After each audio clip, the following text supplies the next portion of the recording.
a note to event organizers who might be listening to this. Take some notes here, everybody. Don't capitalize on the hype. If you've done a good job, people will buy. We've sold 1,100 tickets already within the first week.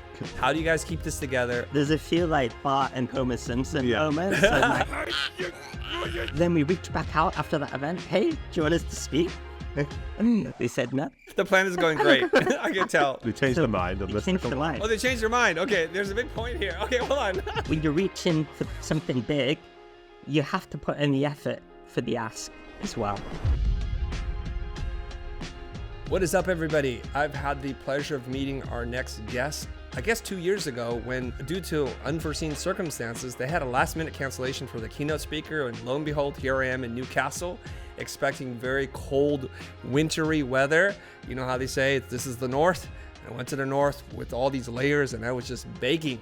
Maybe it was because it was a really hot event, pardon the pun, but Andrew and Pete, welcome to the show. Thank you so much for having us, Chris. Thank you everyone for listening. Excited to be here. I know you guys just wrapped up another season of Atomicon. Before we get into who you are and your story and what you want to share with us, tell us a little bit, for people who don't know, what the heck is Atomicon? Yes, so our brand is Atomic for the small and mighty entrepreneur, and Atomicon is our atomic conference, so Atomicon, and it's for small business owners who want to grow, make lots of money, and want to live that life of freedom. Essentially, we bring in some of the best speakers from around the world, including the wonderful Chris Dell here, and we bring everyone together, and it's such an amazing experience. It's become one of Europe's largest events for sales and marketing for small business owners, and it's just growing and getting bigger and bigger and better and more fun every year. Yes, and it is a hot event. It's usually in the summer. I mean, that helps. It was crazily hot, though, the one that you spoke out. Very, very hot. I just want to say something briefly before we get into the meat of our conversation today, that I go to speak at many conferences, mostly as a speaker, sometimes as an attendee. And I say that you guys have a very special formula for running events. There's the pre-party, the pre-party, and then the party, and then the post-party. There's a lot of networking. And people feel really welcome. And I notice this about conferences that are kind of off the major cities, where the community really comes together and they're super appreciative of you guys doing what you do. And I have to say, it's like there's an expression, the fish rots from the head. So I think what happens is you guys attract a certain type of people that want to share, to be open, and are super friendly. I remember walking into the bar thinking to myself, I'm in the right place. And you guys are like, hey, how's it going? Good to see you. And that was kind of the tone of the entire event. So talk to us a little bit about that DNA that you have that makes it so inviting for people to feel so at home there. The beauty of the event is that it grew from a community. So we had the online community for 2 or 3 years before we actually launched the conference. And like in our mind, the difference between an audience and a community from day one has always been, this can't be just about me and Pete. It can't just be about people coming to this event to see us, especially if we want to grow this and scale this. So very intentionally from day one, we have tried as much as possible to connect our members together online. So when it comes to the big event, Atomicon, people are just as excited to see each other as they are to see us. And like this, at the very, very first Atomicon, we knew we had nailed it because somebody came into the bar just like you did, and they saw us and they acted all excited, and then they ran right past us to someone that was behind us and like gave that person a big hug. And they were like, Andrew, Pete, I'm going to say hello in a sec, but like I've been speaking to this person for like 2 years now. And like, this is the first time we've met in person. And like, that is just like, that story is just the tone of the conference and the tone of Atomic. So when people come now to the event, people, fly in from all over the world. It's not just a local event.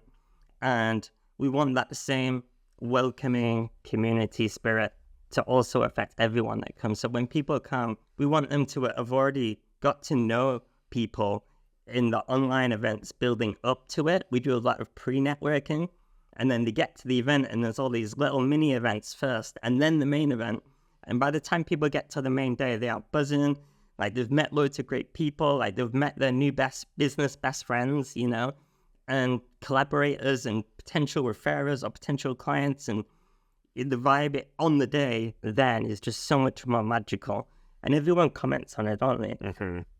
So it's really special. So thank you for picking up on that. It's not something that we're there to go, hey, our event's amazing and like, it's way better because of this and this. But we do put a lot of effort into it. So when someone like yourself mentions that, then we really appreciate that. Well, I have to mention it because as an introvert, the scariest thing for me is to go to a new city, to a new event, and not know anyone. It reminds me of junior high all over again, and those are not fond memories, let me just tell you. Okay? So the fact that you make everyone feel welcome. And I remember the year that I went, it was like, it had like a carnival vibe to it, like the activations you had in the lobby. So if your brain is fried, you can just hang out and do silly things with people. And then there was the mirrored man walking around doing his moves. And it's just like, that's the whole ethos. And I think it's so wonderful. So I had to share that. A note to event organizers who might be listening to this, like take some notes here, everybody. It's not just speaker after speaker. It's the community that you build, the vibe that you put out there, and to make people who are a little bit weird, maybe introverts and just socially awkward, feel welcome and safe. And I definitely think you guys do that. It's one of those things where we actually have like the quiet spaces for introverts. But then we also have like cyclone machines, wave, like surfboard, mechanical surfboard machines and things like that. So now I have to ask you this other question is, I've struggled with working with someone. I don't play well with others. I have a way of moving in the world, and I just found out that I'm just not a good collaborator. I'm a good leader, I think, and I've had many failed partnerships. What has been the secret to you guys? I know you met in school and you've been doing this for quite some time.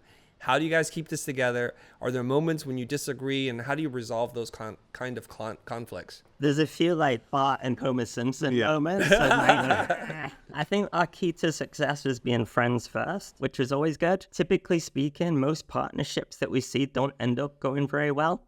They always end up splitting for some reason, or there's conflict. So it's not something that we always necessarily recommend. And a lot of people say to us, it's so much easier because there's two of you. But it doesn't necessarily mean things are easier. We've got like twice the amount of people to please, and decision making becomes maybe harder, and we have to make twice as much income, and all this sort of stuff. We don't get twice as much time as everyone. What it does do is it allows us to be very creative and cheer each other on. And I think that's crazy important in business.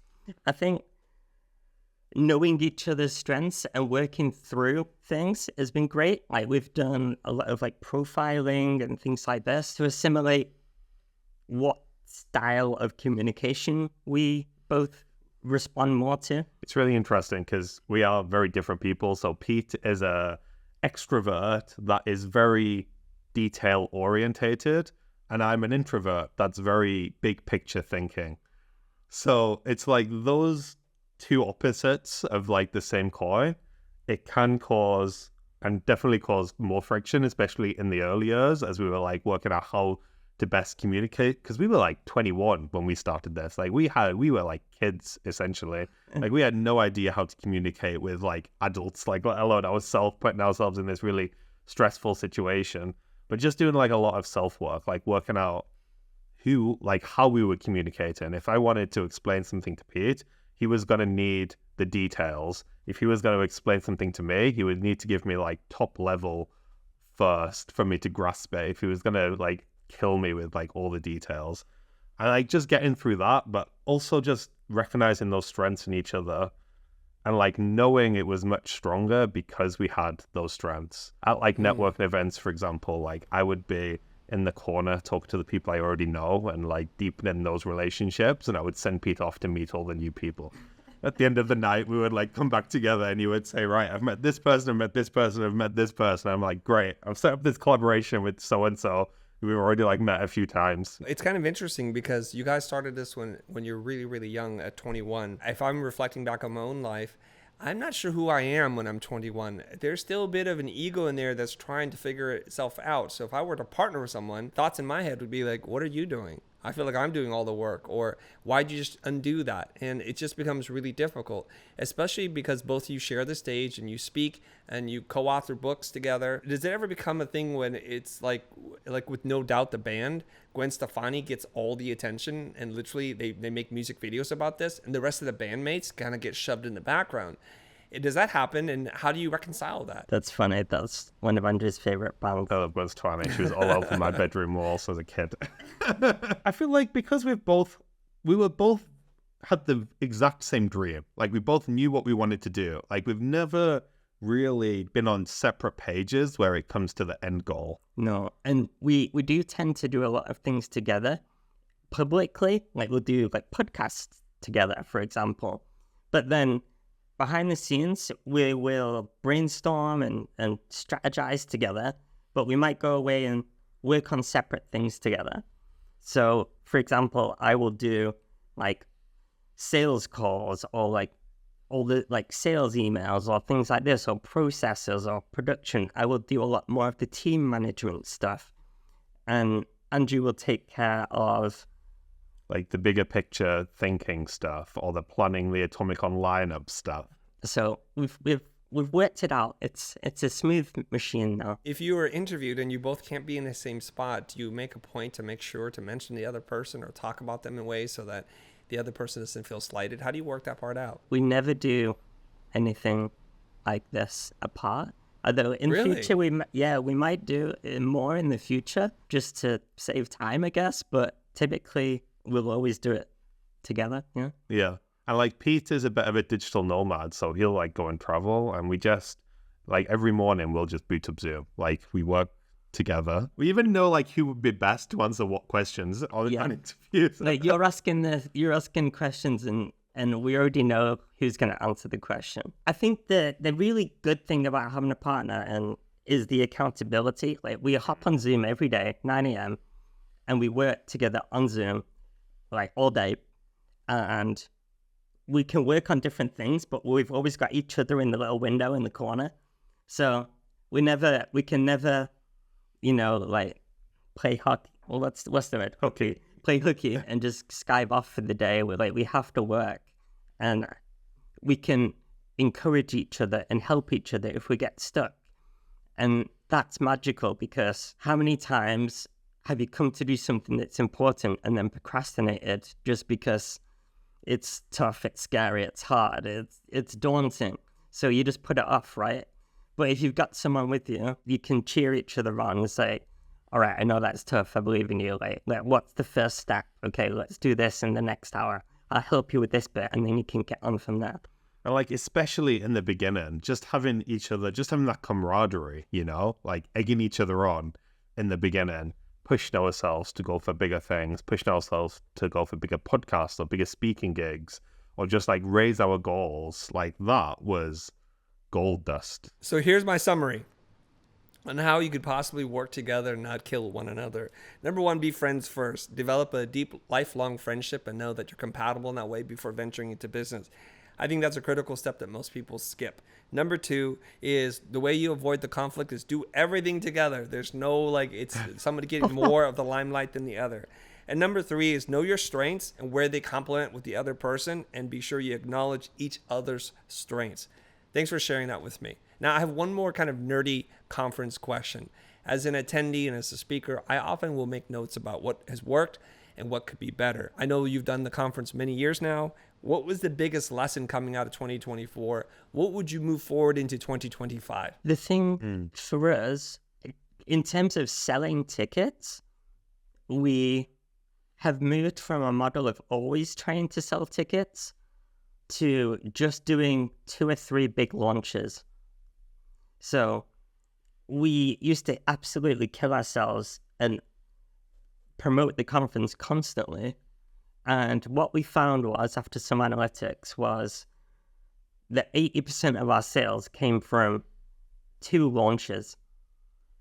And the other 20% of sales came from like reaching out to communities and doing a little like project here and doing a webinar there and like little bitty things. What we've done this year and for the last year is we've just streamlined everything into like 2 or 3 big launches and then not sweating the rest of it. A few ticket sales will trickle in here and there, and we can set up automations to help with that. But essentially, if we put more of our time and energy into that, then we can get more ticket sales in those launches, and we don't have to have the hard work in between, which means that then we can focus that time on other things to sell.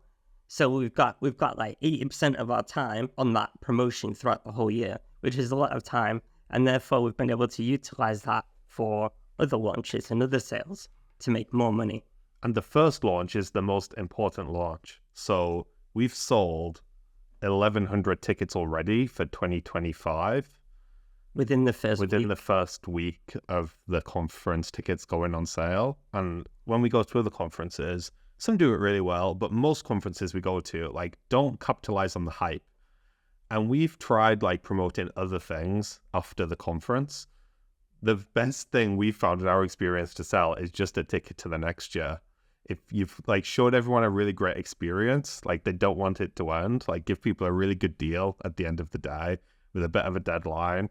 And if you've done a good job, people will buy to come back. What was your rebook percentage from the attendees from this year? I'll have to look it up. I think we've got about 50 to 60% of people will come back. Yeah. Like immediately. Which we used to think was low. Oh my God. I know. Until we started like talking to other conference organizers, they were like, what? And we were like, well, why aren't the other 50% coming back? Other events are like 5 to 10%. It's like people want to come back. Like if you build a community, if you build an event that does actually connect people and that actually has a great time, people will come back year after year after year and fly back. Let's say I know nothing about Atomicon. Give us your 2-sentence pitch for why you should show up. If you want to create an avalanche of sales in your business and be able to scale that beyond your capacity, that's why you should come to Atomicon. You'll get the inspiration and motivation to like go, hell yeah, let's bloody do this. You'll get the practical advice and steps to get there in terms of strategy.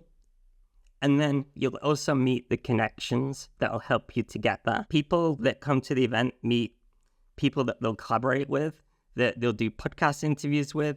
People will make loads of money just from that alone. And that's not even like tapping into like the learning and the inspiration and all that kind of stuff after. So yeah, if you want an avalanche of sales, come. That was 2 sentences, just with lots of commas. Maybe a couple of run-on sentences there. What's interesting to me is your big insight is like the Pareto principle in practice there, a lot of P's, where 80% of your sales come from 20% of your efforts, and realizing where those things are part of being a prudent business owner and being a true entrepreneur. So wonderful there. And then putting your energies towards people rebooking means like you kind of have to be really good at designing the user experience, because if you think that they're going to rebook a year in advance, not knowing where they're going to be, you have to deliver something special. And that goes beyond, I think, just the programming. It's all the little things that most people don't pay attention to that create the overall experience. And you're absolutely right. Collaborations, partnerships, friendships, like your best business partner friend that you're going to meet. I want to transition then from this idea of avalanche of sales maybe into something that you've been talking about, this kind of like, is it, you call it the big domino effect or the small domino effect? Yes, the big domino effect. So I think a lot of people have heard of, the domino effect, and they think that taking a series of small actions is going to get them to this place that they want to be eventually. And yes, that kind of works, but it takes a long time. And small dominoes don't knock over big dominoes. And what we want to do, what with me and Andrew have been absolutely obsessed with our whole life, is getting to that endpoint, getting to that dream goal quicker. Why would we do something, have it take us 10 years when it could take us 6 months? Okay? Or 2 years, let's say. So this is something that we've applied to pretty much everything. Now, this works for goals, it works for projects, etc. So we can give you a demonstration. We wanted to become like really well-paid international keynote speakers. And to get to that point, what most people do is they will spend years and years and years of their life building up to that point. So they'll do some local events first, then maybe they'll get some like slightly bigger gigs in their country, and then they'll build up, and maybe one day they'll get to do like a keynote tour rather than a breakout tour. Maybe if they're lucky, they'll get paid to do that. Maybe one day they'll like do some international ones and get paid or like expenses for that. Maybe if they're really, really good, then they'll get like a keynote abroad and they might get paid for it, they might not. The time in between this takes time. You have to prep, you have to own your skill, all of this stuff, right? And the bigger your audience, the better the speaking gigs will come, let's say. But if you don't have a big audience, growing your audience takes years, okay? So what if that 10-year goal could be reduced to like 2 years, right? Or even less. So that's what we became obsessed with. So we thought, what is the best way to get to that point? And the best way to get to that point is to do something, do a big enough gig that everyone wants you. We set our sights on a really big marketing conference in America. It was one of the biggest social media marketing events in the world. 5,000 people attending. And we were like, holy smokes, if we can be on that stage, that would be amazing. Like everyone else would want us because we've been on that stage. That is like the leading event. If we can go to other events and say, we've been on that stage, do you want us? We'd have a much, much better chance. So we set our sights on that. Now at this point, we had not a lot of money. This is like a couple of years into our business. We started from scratch. We were 20s, in our early 20s. We had no money, no investment, nothing like this, right? So we looked at each other like, how can we even get to this event? Never mind speak at it. Andrew turned to me and he said, maybe next year, right? We'll save up, we'll go next year. I was like, no. So I stayed up all night planning and finding out how to get to this event. I managed to get like a 2-for-1 deal by emailing them. I managed to get a cheap flight. I also managed to find like some grant funding to help us fly us over there and pay for the flights. I stayed up all night. I found the cheapest hotel in California, like way away from the venue.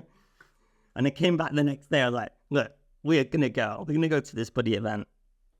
So we went. It was incredible. We had a great time.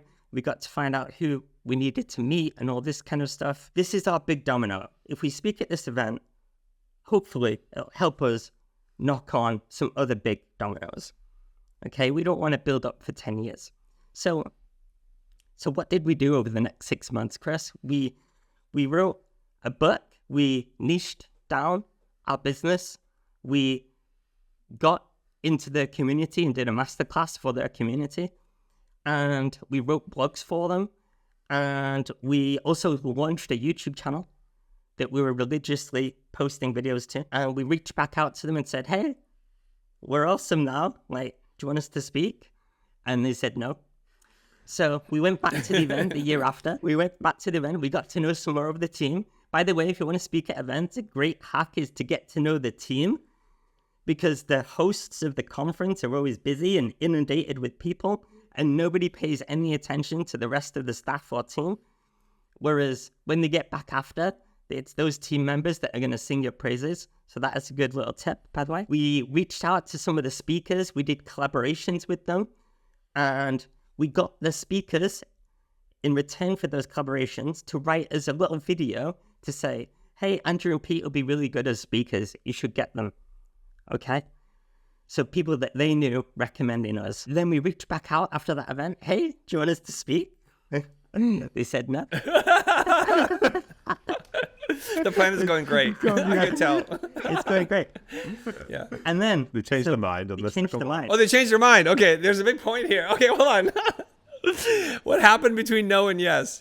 We don't know. We don't know. We got a no, and then a few weeks later, we got a yes. We got a yes. We were like, okay, great. So 18 months after we heard about this event, we were invited to speak at this event. Okay, so we went and spoke. We were the breakout speakers at this event. We spoke at the event. We recorded it. We made a huge song and dance about it online. Like, look at us. We're speaking at this international event. It's the biggest event in our industry. So much kudos came from that. It was amazing. That was the first conference we had ever did. Yeah, Like, we'd never spoke at another conference before. And to go from nothing to like the world's biggest stage, like with a huge audience, is phenomenal. So then we basically went to a ton of other conferences and said, hey, we spoke at this event. Do you want us? And then we got to keynote all the events in the UK. We got paid international speaking gigs in like places like Bulgaria, Prague, Germany, like all these cool places. Yeah, San Diego, Colombia, like all these amazing places. We got paid speaking gigs and we got international keynote speaking gigs like straight away. We even got a gig that was like £17,500. And to go from zero to being paid £17,500 is a pretty huge leap. Some people never get to that stage. And this is what we mean by a big domino. What is something that you can put 110% effort into now that will knock over all of those big dream dominoes in the future so much quicker than you could ever have imagined? and it doesn't need to be an event. It could be maybe a dream client or getting on a dream podcast or winning a dream award. Like, what is the big thing that you really want that you've maybe got on like your 10-year plan? And what would it take to do that sooner? What would it take to try to achieve that now? For example, we wanted for our conference, we wanted some of the world's best speakers. And we knew that if we reached out to speakers, they would not want to speak at our conference because it's never been done before. There's no previous history of it. Why would they come and speak at our conference? And also, may I add, we wanted them to come and speak for free, right? It's our first year. We needed to like save a lot of costs, right? So how do we get amazing people to come speak at our event? What is the big domino? So the big domino was to get a celebrity speaker. So if we can pay, let's say, £30,000 or £20,000 for a celebrity, and then go to all the other speakers and say, do you want to speak at our stage? We've got this celebrity speaking. They all say yes. Now all of a sudden we've got a free lineup, which is amazing. And they're going to promote it because they're going to be next to a celebrity. We've got loads of examples of this, but it's something that you think is potentially a little bit out of your league, out of your grasp, but something that if you put 110% effort into, you can not just knock over that, but knock over your dream goals like so much faster. Like you are saving 10 years of your life. And it's very intentional. So people take small steps thinking, hopefully one day I am going to achieve that big thing. So to speak at the marketing conference, there was lots of small steps that we needed to take. We needed to like map out what the book would be. We needed to work out how to self-publish. We needed to work out YouTube. Like there was lots of small steps, but there were small steps with this greater short-term goal of knocking over this big domino faster. And like that's the biggest thing that frustrates us. Like when we're working with our clients now, their dreams aren't big enough in the short term. They all have great dreams longer term that they want to get to. But like we think it's going to take them like twice as long to get there with that kind of mentality. And like we were, remember when we were doing this, we were in our early 20s. We had nothing to lose. We weren't jaded. We were just like hungry and we were like going for it. And like that kind of youthful, nothing to lose kind of energy is something that we never, like now we're in our mid 30s and like we're still trying to channel like early 20s Andrew and Pete with every single project that we're doing. Because the alternative is to take lots of small steps also gives you an excuse to procrastinate on all the things that are important and impactful. Because it's like you believe that right now you don't need to be doing those big things. You don't need to be behaving as if you are that person. And so it gives people like this scapegoat to kind of not do those big impactful things because that's what happens in the future, you know?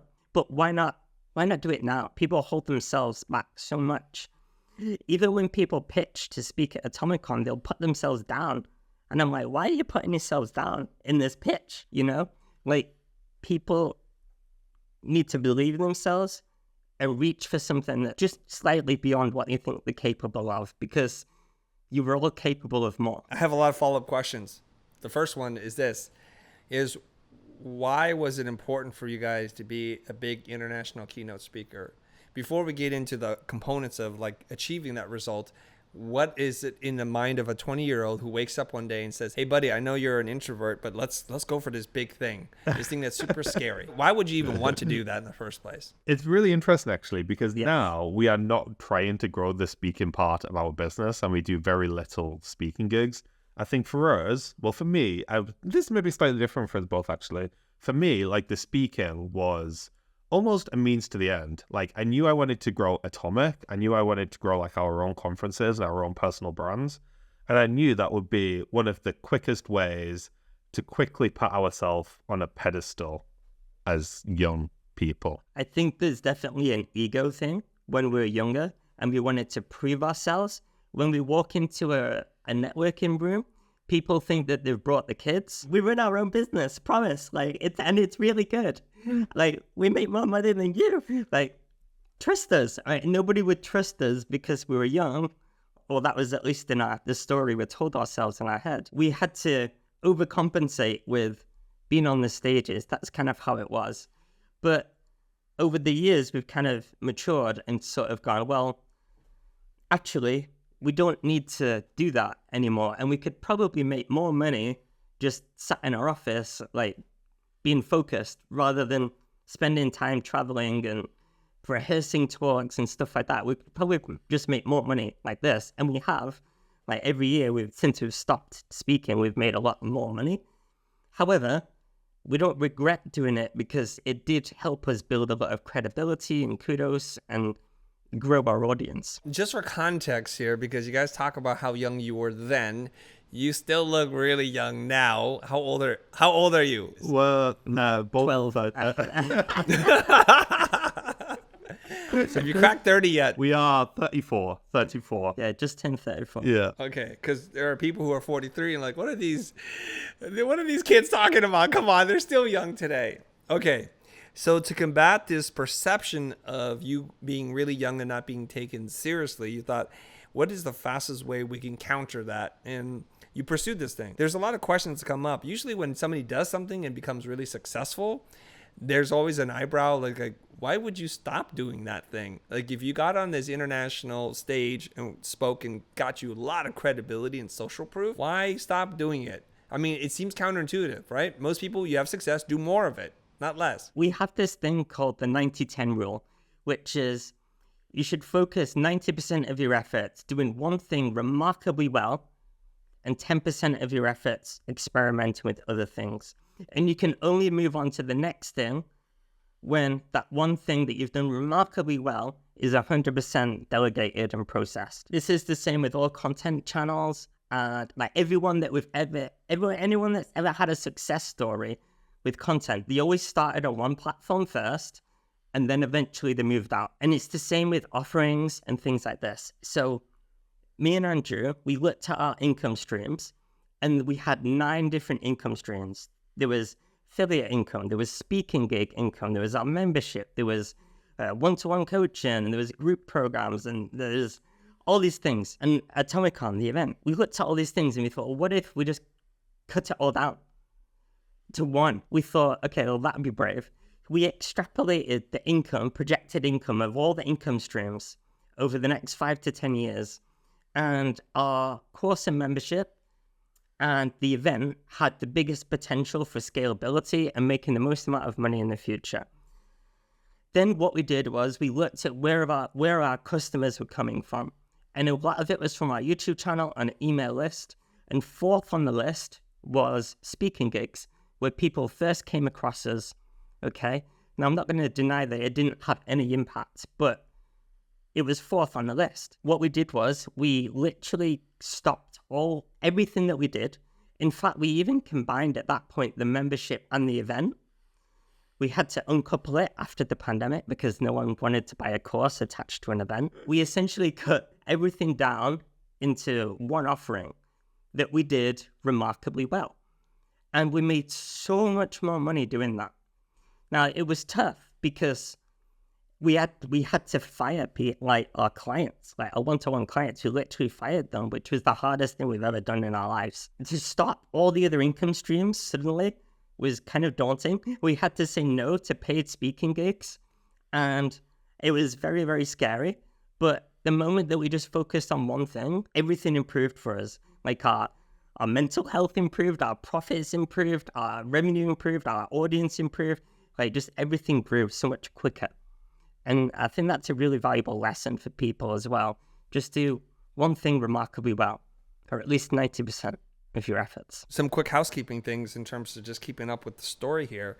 What is the name of this international event that you spoke at that was like the leading thing? It was Social Media Marketing World, which happens in San Diego. Are they still going on today? They're still going, yeah. We still actually go back. We go back as attendees now every year because we have so many friends out there and we just love San Diego.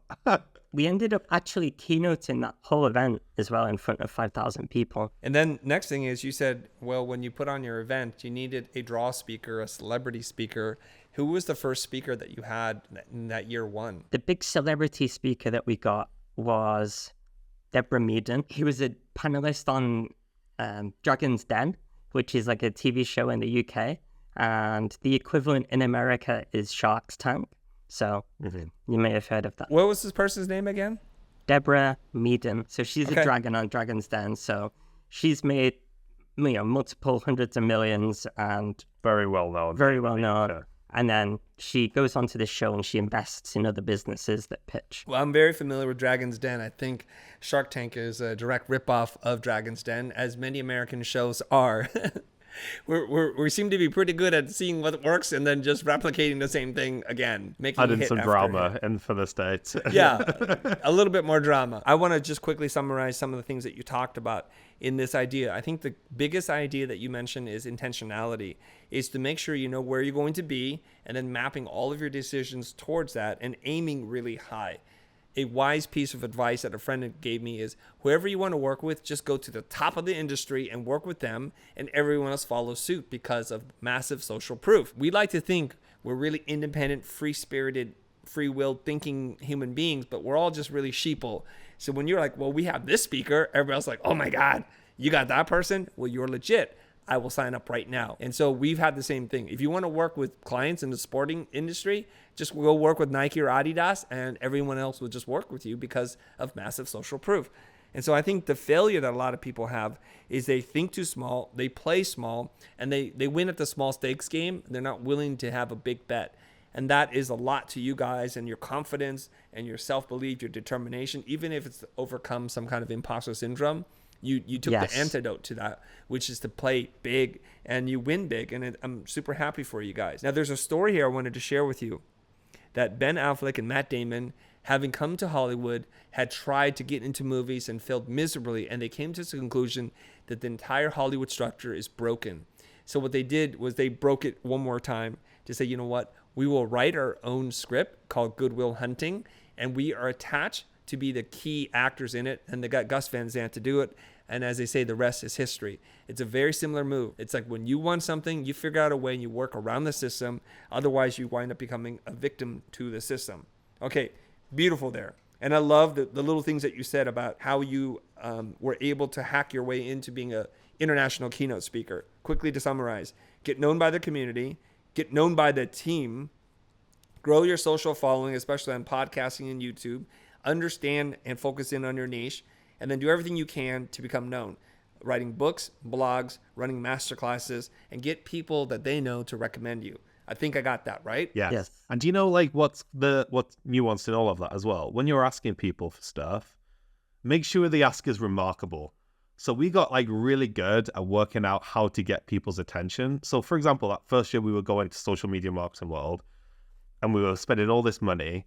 We looked at the lineup. We thought, who are the key players in this? We created them a landing page online to invite them to a coffee. So it was a landing page bespokely created for them, and we tweeted them a link. We interacted with them for a bit actually before.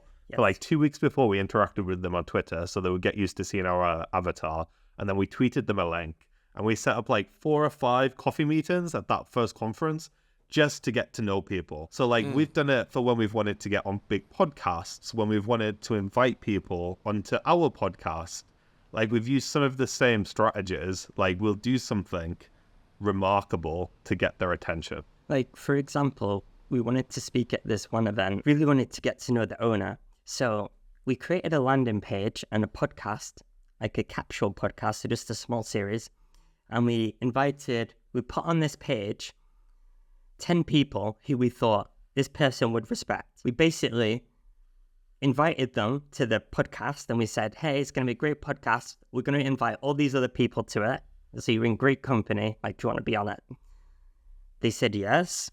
We invited the other people. They said yes because he said yes, which is a really good way to get people on your podcast, by the way.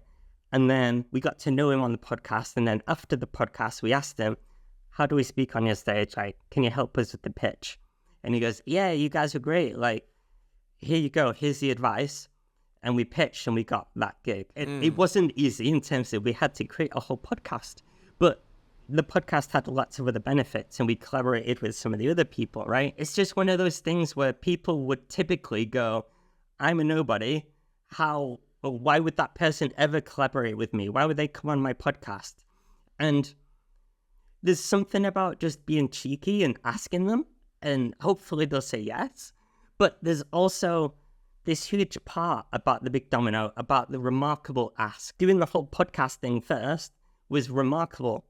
Sending them a landing page after replying to everything they ever tweeted for 2 weeks in a row straight is remarkable. And what people don't get is to make that leap, sometimes you need to do something a little bit more remarkable and out of the box.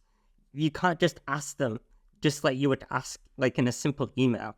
Sometimes it might work, sure, but the majority of the time it's going to get ignored. So when you're reaching for something big, you have to put in the effort for the ask as well. There's a couple of things I wanted just to highlight. I like this idea of the remarkable ask. You remind me of a few entrepreneurs who remind us if you want conventional results, do conventional things. But if you want unconventional results, do unconventional things. There's something about us, I think, that's hardwired to kind of play within the rules, to say like, oh, you can't do that. You're not supposed to do that. And then you guys just say, forget that, F that. We'll just do whatever we need to do to get the results that we want. And so I want to make sure the audience is listening to this part.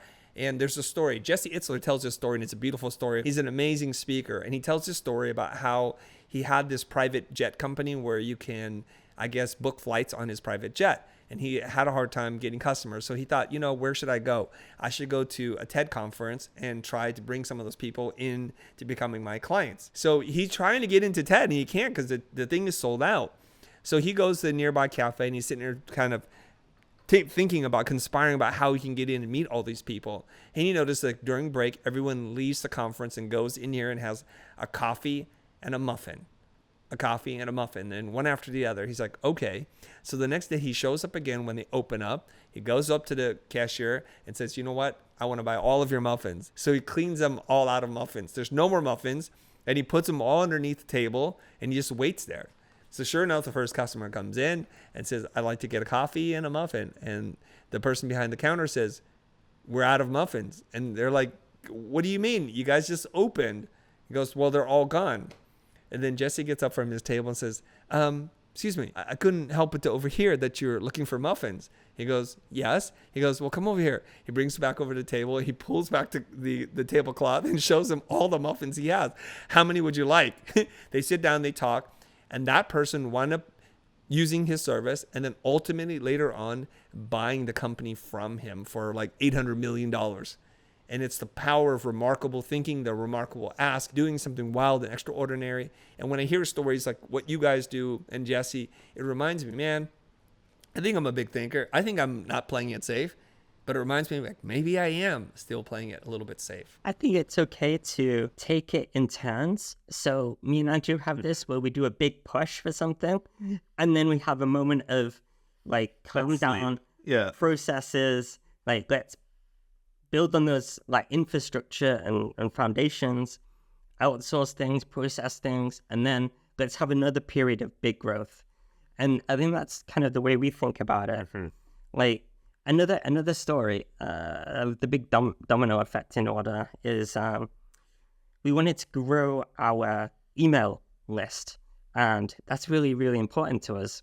And we had like a tiny email list, like a few hundred people. So what we thought was we'll put on a big online conference. So we were like, okay, let's do this big online conference. And what most people do with their online conference is they invite speakers and then tell the speakers that they need to promote it. When this first came about years and years and years ago, like that was kind of popular. But then now speakers are like, oh, like I'm not promoting another online conference either. I'm not doing that, right? Why would I just give you all my audience? And we knew that we weren't able to get big names onto our online conference if we were to approach like that, especially because we had an email list of like 300 people or something, right? So we were like, okay, what do we do? We went and had a meeting we bought this guy lunch, someone who we thought had a big email list, and another person, and another person. And what we did was we said to them, we will give you free sponsorship on this event. These are the types of people that we are wanting to invite. All you have to do is just promote this conference to your email list 3 times, soulless email, and you get a free sponsorship. So they said yes. And they had an email list of 100,000 people. By the end, it was like 150 or 200,000 people that this was going to be promoted to. So then we could go to all these big name speakers and go, hey, do you want to speak at this event? We've got an email list of 200,000 people that we'll promote this to. And they're going to say yes. Of course they're going to say yes. Now, in that lineup, we also had a big domino. Like the first speaker was like the biggest name we could think of. And he was so big, in fact, that the other people that we invited were like, have you really got him speaking? Because he never does it. Like, he'll never do this sort of thing. How have you got them? But we showed them proof and they were like, okay, I'm in. So again, like there's big dominoes everywhere. But what we ended up doing after that conference is growing our email list by like a ton, like thousands and thousands of people. And that took us 3 months from start to scratch. Now, how many people are going from like 300 to like, let's say 3,000 subscribers in 3 months? Like nobody's doing that, you know? That's like 5 years. Some people never even get that. So again, what do you want to do? What aligns with your goal? And then find a way to leapfrog that with something more remarkable. I get the feeling like in another life, if you were born in LA, you two would have been amazing Hollywood agents, leveraging and brokering things. Oh, you want this star? You're going to have to give us the cover to this magazine. And because we have this cover to this magazine, we're going to produce this movie and we're going to sign the $100 million deal. Hey, we're only 34. This could be this life. Just chapter 1. Okay, I get it. I love it. And I think maybe I'm going to challenge you guys to think even bigger than that, whatever that might be. Now, I have to ask a slightly selfish question here.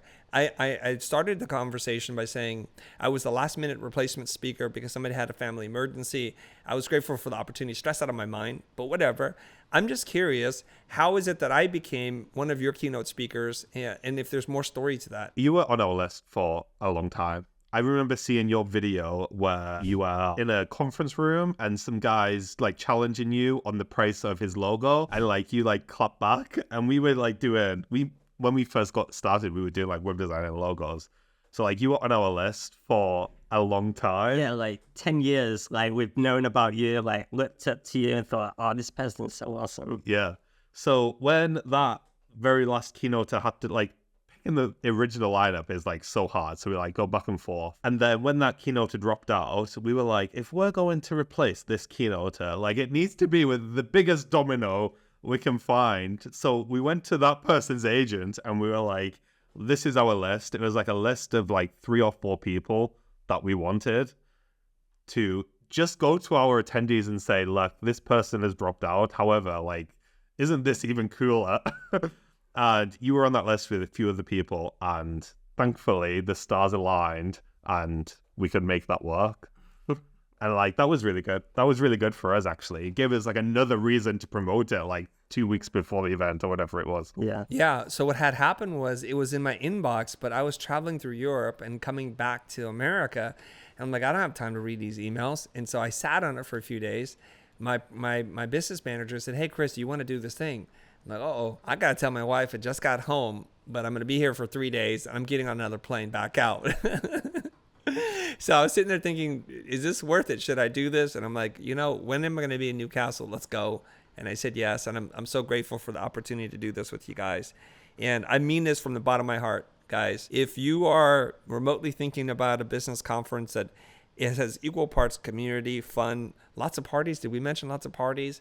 Inspirational and practical things that you can learn from keynote speakers. I highly recommend you guys check out Atomicon. They have apparently already sold over 1,000 seats. I mean, what is the capacity for you guys? It's 1,642. We know that number off by heart.